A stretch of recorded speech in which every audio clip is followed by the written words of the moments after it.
70-30 અમને ન્યાય આપો, ન્યાય આપો, અમને ન્યાય આપો, ન્યાય આપો, ન્યાય આપો.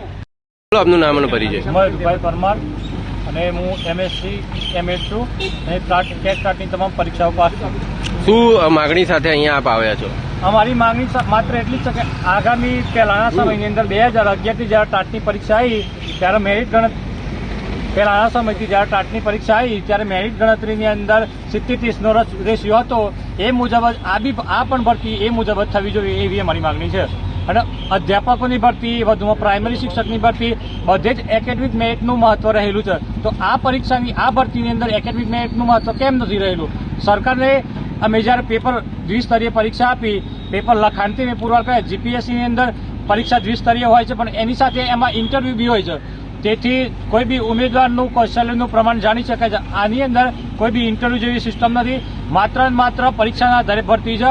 તેથી જે પેપર ચેકર હોય એ પેપર ચેકરની અંદર તપાસની અંદર ત્રુટી રહેલી હોય છે. તો 1 માર્ક્સ માટે કોઈની સાથે અન્યાય કેમ થાય? અમારો બસ વિરુદ્ધ એના માટે જ છે ભાઈ 1 માર્ક્સ માટે કોઈની સાથે અન્યાય ના થવો જોઈએ. વધુમાં સમાન ગુણવાળા હજારો વિદ્યાર્થીઓ છે આની અંદર. સમાન 138 માર્ક્સવાળા, 137 માર્ક્સવાળા એવા કંઈક વિદ્યાર્થીઓ છું. તો અમુક એવા 137 માર્ક્સવાળા ઉંમરના હિસાબે લાગી જાય અને અમુક રહી જાય તો એ પ્રક્રિયા ન્યાયપૂર્ણ પ્રક્રિયા ન કહેવાય. મતલબ મેરિટની અંદર તફાવત જાળવવા માટે એકેડમિક મેરિટ ગણવું એ બહુ જરૂરી બની જાય છે. તો સરકારની મને વિનંતી છે અમારી કે ભાઈ તમે આ પરીક્ષાની અંદર એકેડમિક મેરિટ ગણો અને 70-30 નહીં તો 80-20 પ્રમાણે પણ એકેડમિક મેરિટ ગણી અને પછી ભરતી કરો એવી અમારી સરકારને વિનંતી છે. આ મુદ્દે ક્યાંય રજૂઆત કરેલી છે અત્યારે હાલ? હા, અગાઉ અમે શેરે સાહેબને 2 વાર આવેદનપત્રો આપેલા છે. તો તેમને અમને વિશ્વાસ આપેલો હતો કે ભાઈ તમારી ભરતી, તમારી મુદ્દાઓ અમે ધ્યાનમાં છે, મિટિંગની અંદર ચર્ચા કરશું, તમારા મુદ્દા વ્યાજબી છે એટલે સુધી એમને કહેલું હતું, પણ એમને એનું કોઈ ફોલોઅપ કર્યું નથી.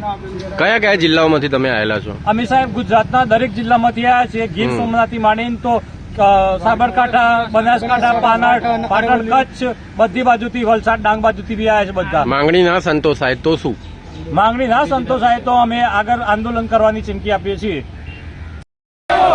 અમને ન્યાય આપો.